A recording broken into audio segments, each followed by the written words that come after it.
Hello students, welcome to the class. I am I.K. Tiwari, a professional in agriculture with experience in marketing, teaching and research.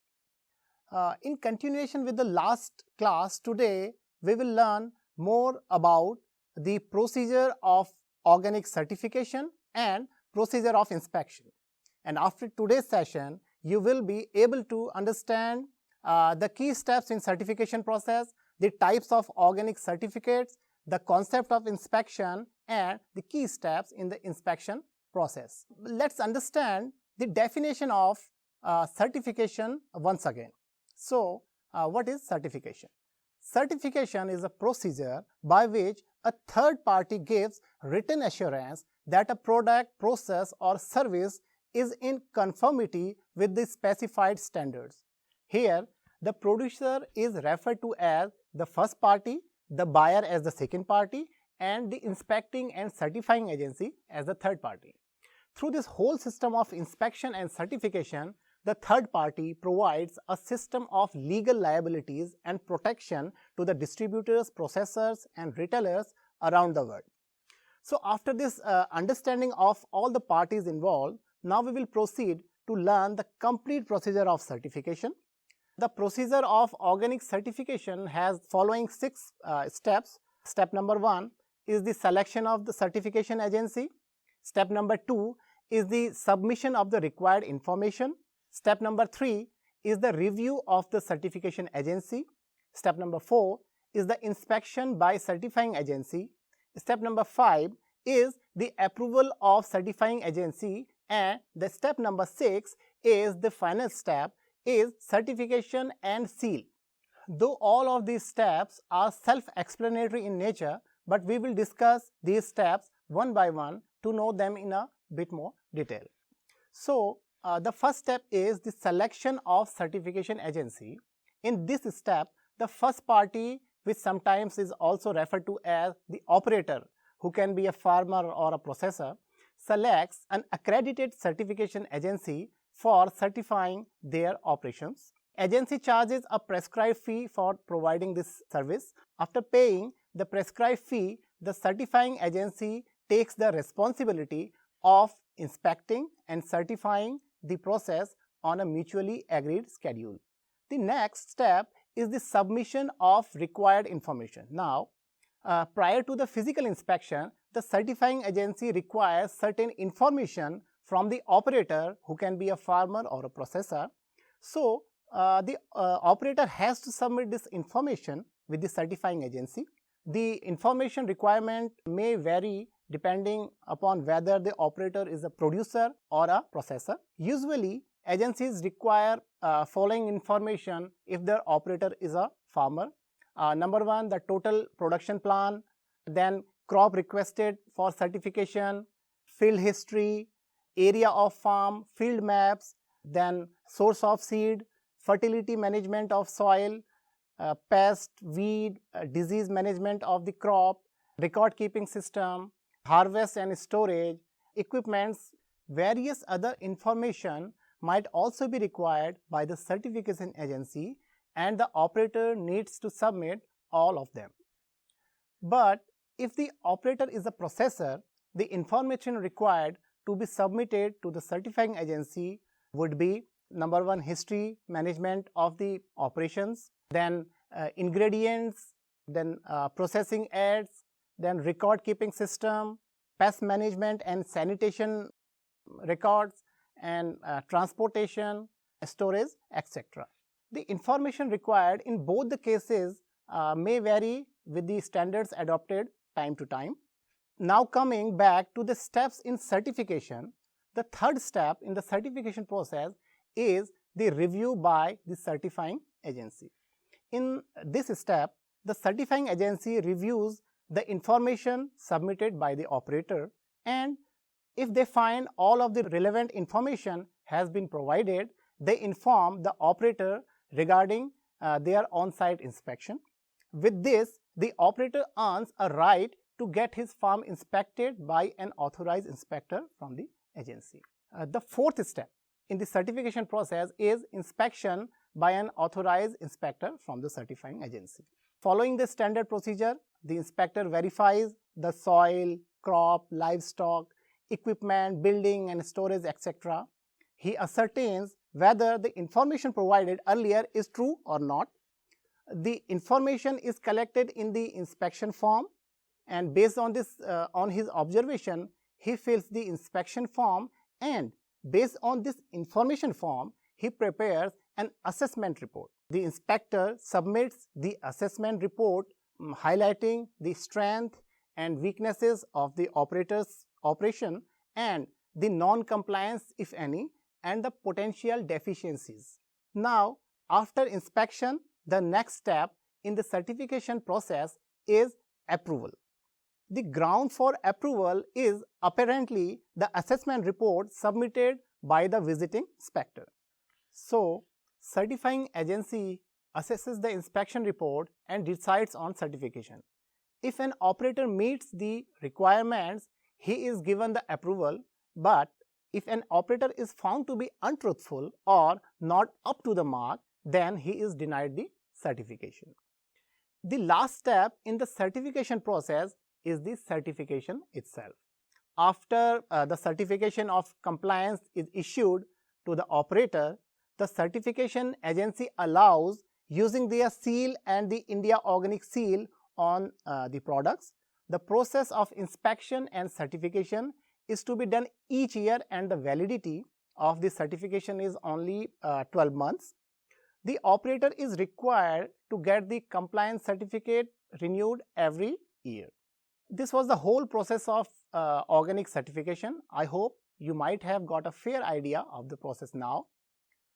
Now coming to the topic of group certification, if you remember, we had covered this topic in our last class also. It was only the concept of it at that time, but today we will learn a little bit more about this concept. So just the way an individual operator gets the certificate, a group can also get it. Group certification was needed because in developing countries, the land holding of an average farmer is so low that the certification cost becomes unaffordable to them. But if they want to get into the organic farming business as a group, then there should be some way. After all, the mission of organic program is to make it a mass movement. Group certification is the solution to this problem. This way, not only they can afford certification, but can also do a lot more organized farming in general. But the group certification is very different from the individual certification. Let us know a bit more about the group certification. The basic criteria for group certification are: the member in the group must follow similar crop production method as per NPOP. They should establish an internal control system ICS for maintaining internal quality control. The group should have a legal status. Then the group will develop its own policy and procedures relating to responsibility and delegation of activities, then internal inspections, creating awareness and training to the farmers for maintaining the quality of the ICS. ICS will identify internal inspectors within the group for carrying out inspections. The group will market products under single identity or brand. The procedure of group certification is also similar to the individual operator certification. They also need to pay a fee, furnish the required documents in advance, get the farm visited by the inspectors, and get approval if all the criteria are met. Let's move to another interesting topic, which is types of certificates. The certifying agencies don't give just one type of certificate to the operators. There are different types of certificates, and each one of them serves a different purpose. So let's see what are those types. There are three types of certificates in organic certification. Number one, scope certificate. Number two, transaction certificate. And number three, group certificate.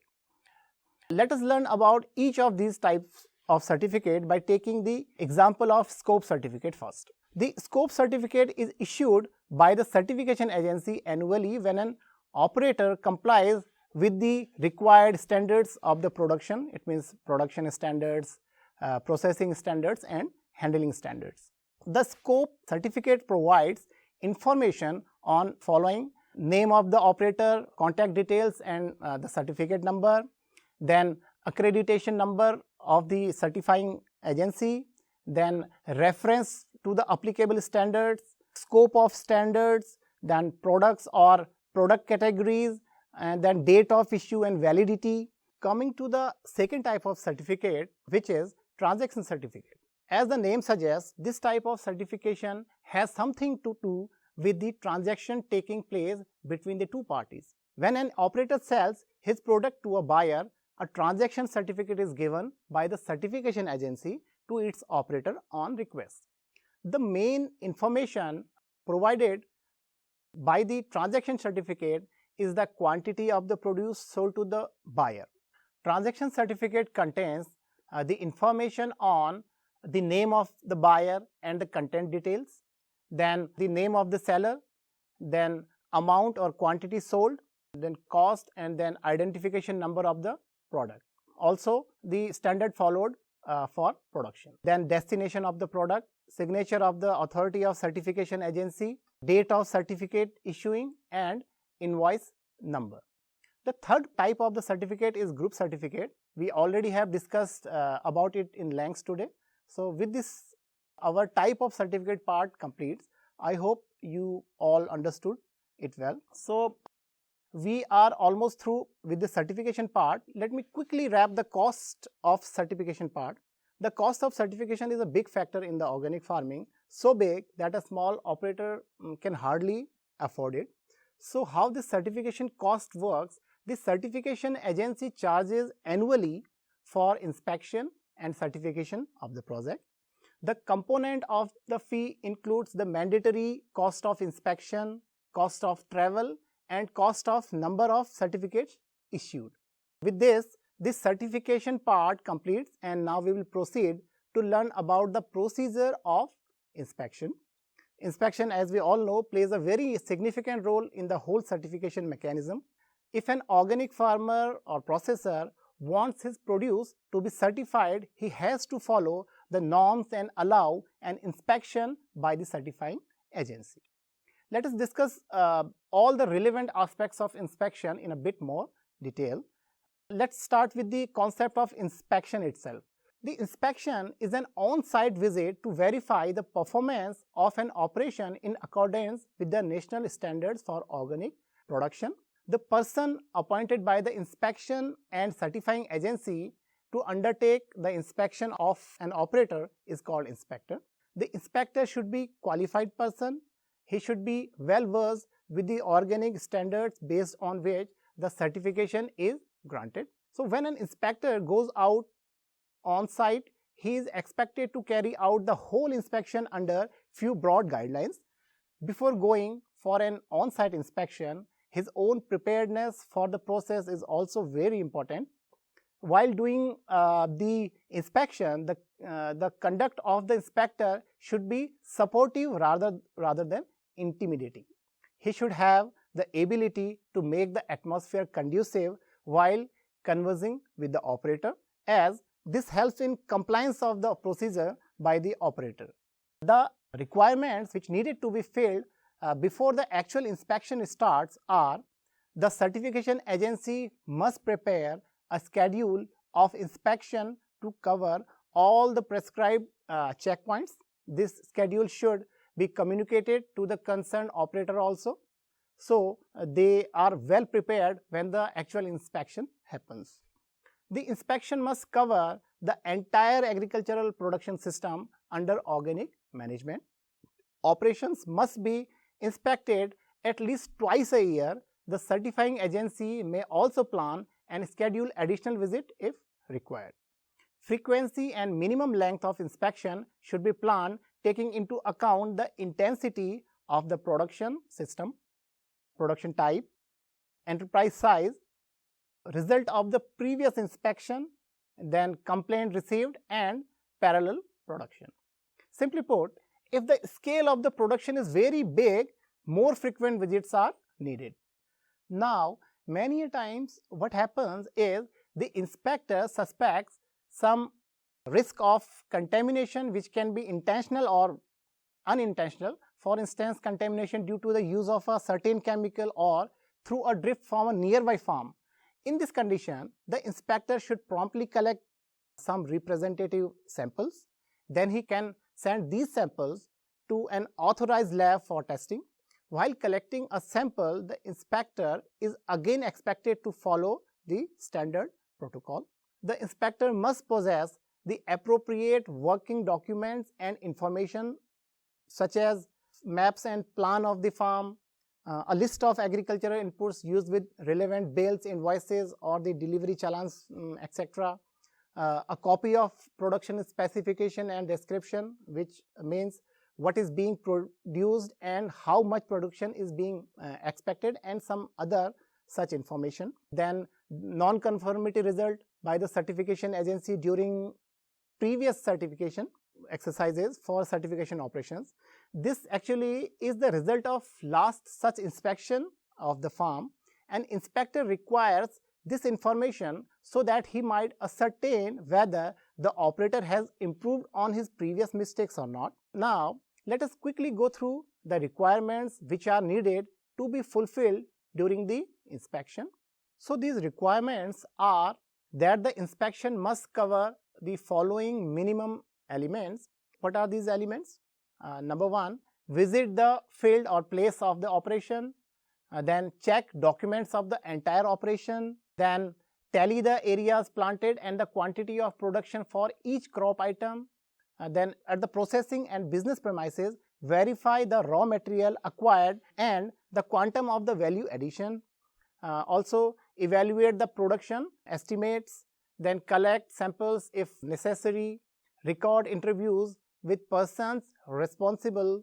Then the certifying agency should instruct inspectors to record all their observations during the visit to the operator's farm.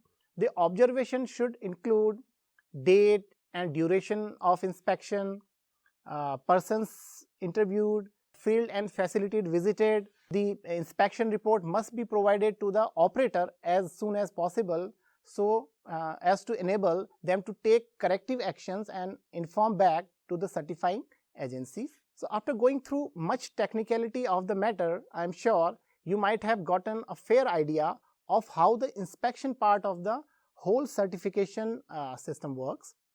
Now, I feel the next logical step should be to know the actual procedure of the inspection. So, there are 7 key steps in the inspection procedure, which are: number 1, informing the operator about the date of inspection. Number 2, inspector prepares the inspection visit based on the documentation received from the operator. He makes a plan to cover all the aspects in efficient way. Step number 3 is interview with the operator. Now, when he arrives at the farm or the premises of the operator, through a general conversation cum interview, he tries to ascertain whether the information provided by the operator earlier was true or not. Then step number 4, inspection of the farm premises and records. So, the inspector then inspects the farm and the records maintained at the farm as mandated by the accrediting agency. These records are of planning and execution of routine operations on a daily basis. He also inspects the inputs being used and the manner in which they are being used. He visits every part of the farm to observe the practices being used in the farm and makes his observations. He also brings his assessment in the notice of the operator during the whole farm visit. Then step number 5 is filling in the inspection report form or checklist. The inspector then fills the inspection form based on his observations. Step number 6, inspector and farmer both sign the inspector's observation of non-conformity documents. Now, this is a very important step.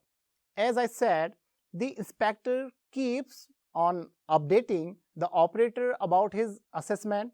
So, if he finds some non-conformity, he updates the operator about that too. And at the end of the inspection, both the farmer and the inspector need to sign the non-conformity documents. This serves as a proof of the fact that both the parties agreed that non-conformity was found. Now, the step number 7, which is the last step, here the inspector finalizes the inspection report and submits to the certifying agency, and based on this inspection report, the certifying agency makes an assessment report and decides whether the approval is to be given or is to be denied. With this, today's lesson ends. I hope you all learned it well. Thanks for your patience, and I will see you in the next class. Bye for now.